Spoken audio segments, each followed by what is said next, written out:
ಇನ್ನು 2ಕ್ಕಿಂತ ಕಡಿಮೆ ಮಕ್ಕಳಿದ್ರೆ ಚುನಾವಣೆ ಸ್ಪರ್ಧೆಗೆ ನಿಷೇಧ.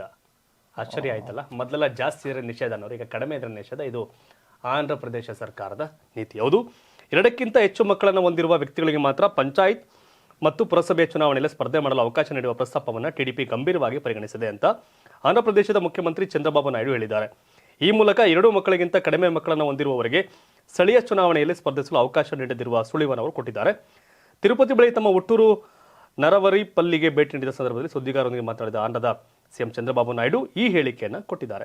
2ಕ್ಕಿಂತ ಹೆಚ್ಚು ಮಕ್ಕಳನ್ನು ಹೊಂದಿರುವ ಜನರು ಸ್ಥಳೀಯ ಸಂಸ್ಥೆ, ನಾಗರಿಕ ಸಂಸ್ಥೆಗಳ ಚುನಾವಣೆಯಲ್ಲಿ ಸ್ಪರ್ಧಿಸುವುದನ್ನು ತಡೆಯುವ 30 ವರ್ಷ ಹಳೆಯ ಕಾನೂನನ್ನು ಆಂಧ್ರ ಪ್ರದೇಶದ ರಾಜ್ಯ ವಿಧಾನಸಭೆ ರದ್ದುಗೊಳಿಸಿದ ಕೆಲವು ತಿಂಗಳುಗಳ ನಂತರ ಅವರು ಈ ಹೇಳಿಕೆಯನ್ನು ಕೊಟ್ಟಿದ್ದಾರೆ. ಮೊದಲು ಮಕ್ಕಳು ಜಾಸ್ತಿ ಆದರೆ ಕೊಡಲ್ಲ ಅಂತಿದ್ರು, ಈಗ ಮಕ್ಕಳು ಕಡಿಮೆ ಇದ್ದರೆ ಕೊಡಲ್ಲ ಅಂತಿದ್ರು. ಒಂದಷ್ಟು ಪಾಯಿಂಟ್ ಹೇಳಿದ್ದಾರೆ ಅವರು.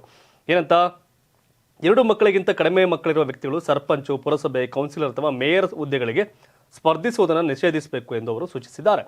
ಇದು ಆಂಧ್ರ ಪ್ರದೇಶದಲ್ಲಿ ಕ್ಷೀಣಿಸುತ್ತಿರುವ ಫಲವತ್ತತೆ ದರವನ್ನು ಪರಿಹರಿಸಬಹುದು ಅಂತ ಅವರು ಸುಳಿ ನುಡಿತಾರೆ. ಅಂದರೆ ಮಕ್ಕಳು ಮಾಡ್ಕೊಳ್ಳೋಕ್ಕೆ ಇಷ್ಟ ಇಲ್ವಂತಲ್ಲಿ, ಮಕ್ಕಳು ಮಾಡ್ಕೋತಿಲ್ಲ ಹೆಚ್ಚಿನ ಜನ. ಹಾಗಾಗಿ ಈ ನಿರ್ಧಾರಕ್ಕೆ ಬಂದಿದ್ದಾರೆ.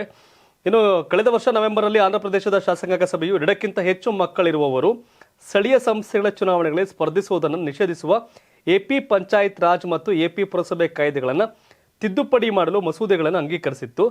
ಅದರ ಬೆನ್ನಲ್ಲೇ ತಿರುಪತಿಯಲ್ಲಿ ಮಾತನಾಡಿರುವ ಸಿಎಂ ಚಂದ್ರಬಾಬು ನಾಯ್ಡು, ನಿಮ್ಮ ಪೋಷಕರು 4ರಿಂದ 5 ಮಕ್ಕಳನ್ನು ಹೆತ್ತರು, ನೀವು ಅದನ್ನು 1ಕ್ಕೆ ಇಳಿಸಿದಿರಿ.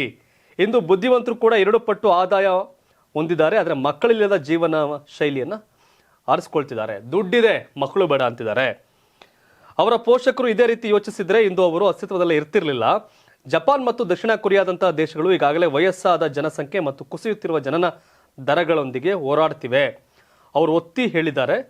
1994ರಲ್ಲಿ ಚಂದ್ರಬಾಬು ನಾಯ್ಡು ಮುಖ್ಯಮಂತ್ರಿಯಾಗಿದ್ದಾಗ ಪರಿಚಯಿಸಿದ 30 ವರ್ಷಗಳ ಹಳೆಯ ನಿಯಮಕ್ಕೆ ಬದಲಾವಣೆ ತಂದಿದೆ. ಇವರೇ ಅವತ್ತು ಮಕ್ಕಳು ಜಾಸ್ತಿ ಆದರೆ ಅಂತ ಕಡಿವಾಣ ಹಾಕಕ್ಕೆ 2ಕ್ಕಿಂತ ಜಾಸ್ತಿ ಅಂದರೆ ಒಂದು ಕಾನೂನು ತಂದಿದ್ರು. ಈಗ 2ಕ್ಕಿಂತ ಜಾಸ್ತಿ ಇರಬೇಕು ಅನ್ನೋ ನಿಯಮ ತರಲಿ ಕೊಟ್ಟಿದ್ದಾರೆ. ಜಪಾನು ಬೇರೆ ಬೇರೆ ದೇಶದಲ್ಲ ಮಕ್ಕಳಾಗದೆ ಆ ದೇಶದಲ್ಲಿ ಯುವಕರ ಸಂಖ್ಯೆ ಕ್ಷೀಣಿಸಿದೆ, ವಯಸ್ಸಾದವರ ಸಂಖ್ಯೆ ಜಾಸ್ತಿ ಆಗ್ತದೆ, ಇದು ದೇಶಕ್ಕೆ ಮಾರಕ ಅನ್ನೋ ಕಾರಣ ಕೊಟ್ಟು ಚಂದ್ರಬಾಬು ನಾಯ್ಡು ಈ ನಿರ್ಧಾರಕ್ಕೆ ಬರ್ತಾ ಇದ್ದಾರೆ. ತಾವೇನು ಹೇಳ್ತೀರಿ? ನೀವು ಮದುವೆ ಆಗಿರಿ, ನಿಮ್ಗೆ ಎಷ್ಟು ಮಕ್ಕಳವ್ರೆ? ಮದುವೆ ಆಗಿದ್ರೆ ನೀವೆಷ್ಟು ಮಕ್ಕಳು ಮಾಡ್ಕೊತೀರಿ? ಈ ಕಾನೂನು ಬಗ್ಗೆ ಏನು ಹೇಳ್ತೀರಿ? ಕಾಮೆಂಟ್ ಮಾಡಿ.